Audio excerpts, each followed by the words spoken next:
Mortal Kombat sure loves its reboots, and with the upcoming Mortal Kombat 1, NetherRealm is once again rebooting its flagship franchise. A new universe, a new story, and a new twist on familiar characters. Mortal Kombat 1 is promising some very interesting things with its story, while on the gameplay front, everything it has revealed so far about its iterative improvements, its new mechanics, and its roster of characters has looked quite promising to say the very least. It won't be long now before the game is out and in our hands, and as we count the days down to its launch, here we'll be going over a few key details that you should know about it. Roster details. The roster of a fighting game is always one of its most important elements, and that's especially true for a long-running franchise like Mortal Kombat, where there's always so many options to pick from. While we don't know how many total characters Mortal Kombat 1 will have, nearly 20 have been revealed so far. Unsurprisingly, quite a few series staples have been confirmed, including the likes of Liu Kang, Raiden, Scorpion, Sub-Zero, Johnny Cage, Kitana, Mileena, Kung Lao, and Reptile. Iconic series villain Shang Tsung is included as well, though there's a catch here. At launch, Shang Tsung is going to be a pre-order bonus only, while at some point following release, he will also be made available as purchasable DLC. More roster details. We've spoken about roughly half of the characters that have been confirmed to be in the game so far, but what about the other half? Well, there's quite a few interesting picks here as well. For starters, other series mainstays like Rain, Smoke, and Baraka are returning, while Tanya, who made her debut in Mortal Kombat 4, are also confirmed. A number of characters who were introduced during the series' 3D era are also in the roster, including Ashura, Havoc, Li Mei, and Kenshi. Meanwhile, Garrus, who was introduced in Mortal Kombat 11, is also coming back. KAMEO roster.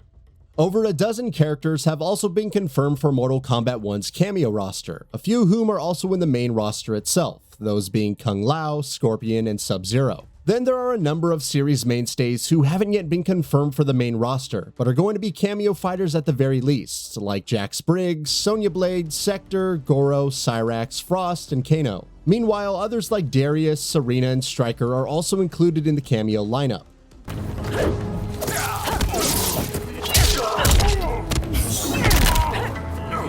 Combat Pack.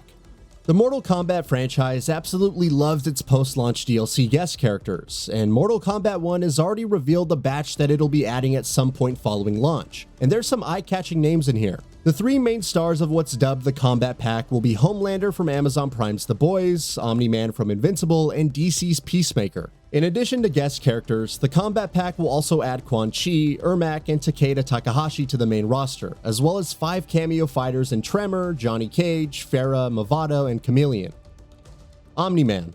All 3 guest characters in the Combat Pack will feature the likeness of the actual characters as seen on TV, which means Homelander and Peacemaker will look like Anthony Starr and John Cena respectively. In addition, it's also been confirmed that J.K. Simmons, who voices Omni-Man in Invincible, will be reprising his role for Mortal Kombat 1. Whether that means we can expect to hear Starr and Cena's voices as well remains to be seen. Scorpion and Sub-Zero. Pretty much every character in Mortal Kombat 1 is going to take on a different role from what we've seen of them so far. But what about the age-old rivalry between Scorpion and Sub-Zero? We've known for a while now that in this new and rebooted universe, they're going to be brothers by blood instead of sworn enemies, though it's likely that they'll end up locking horns once again. As per the official Mortal Kombat website, in MK1, Sub-Zero is the Grand Master of the Lin Kuei, and Scorpion is a faithful warrior of the clan. But when the former takes some unprecedented steps and disregards Lin Kuei traditions, Scorpion begins wondering if he may someday have to battle his brother for the clan's control. Where exactly might that conflict arise? Perhaps Sub-Zero will be the one who kickstarts the cyber initiative this time, forcing Scorpion into action. Kitana and MILEENA. Mortal Kombat's other big rivalry between sisters Kitana and MILEENA will also have a major role to play in Mortal Kombat 1. MILEENA no longer seems to be a genetic clone of Kitana now. The two are born seconds apart, and MILEENA, being the slightly older sister, is the rightful heir to the Outworld throne. Kitana is sworn as her protector, though troubles will arise with MILEENA having contracted the deadly Tarkat plague. Yeah, the Tarkatan are no longer a species in Mortal Kombat 1, but rather an actual disease, which incidentally Baraka also suffers from. Story mode length.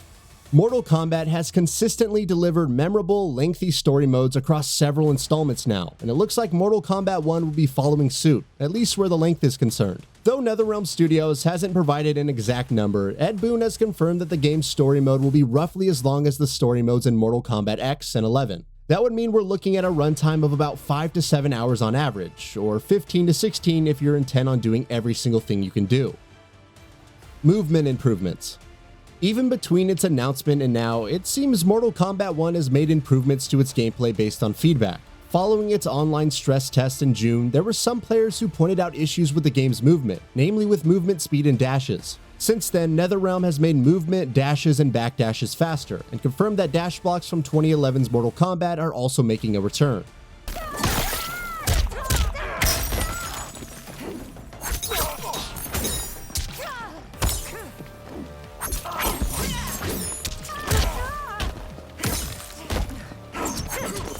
Rollback netcode. A fighting game's netcode can make or break the experience, but thankfully it doesn't look like there will be any unexpected surprises on that front with Mortal Kombat. In today's day and age, you'd expect a major new fighting game to have rollback netcode, and NetherRealm has confirmed that Mortal Kombat 1 will indeed have it, just like Mortal Kombat 11 before it. Switch version. Mortal Kombat isn't going to be a cross-gen game, but though it's skipping PS4 and Xbox One, it is, surprisingly enough, still coming to the Nintendo Switch, with NetherRealm confirming that the version is being handled by Saber Interactive and Shiver Entertainment. The latter also developed Mortal Kombat 11's Switch port. How well the game will look and run on the platform remains to be seen, but MK11's Switch port was decent enough, so perhaps there's reason to be optimistic. PC requirements.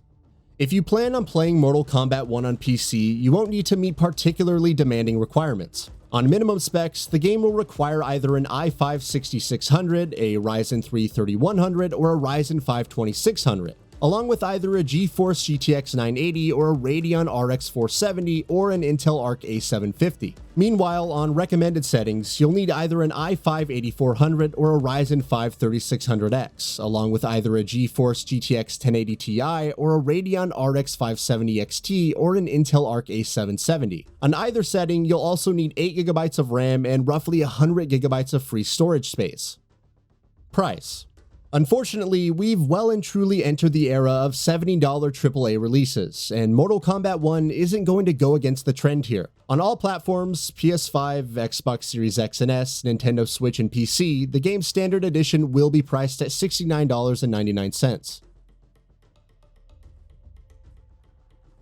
And with that, we reach the end of this video. Have anything to say? Let us know in the comments below. Also, we upload new videos every single day on Gaming Bolt, so please consider subscribing as it really helps us out. Thanks for watching.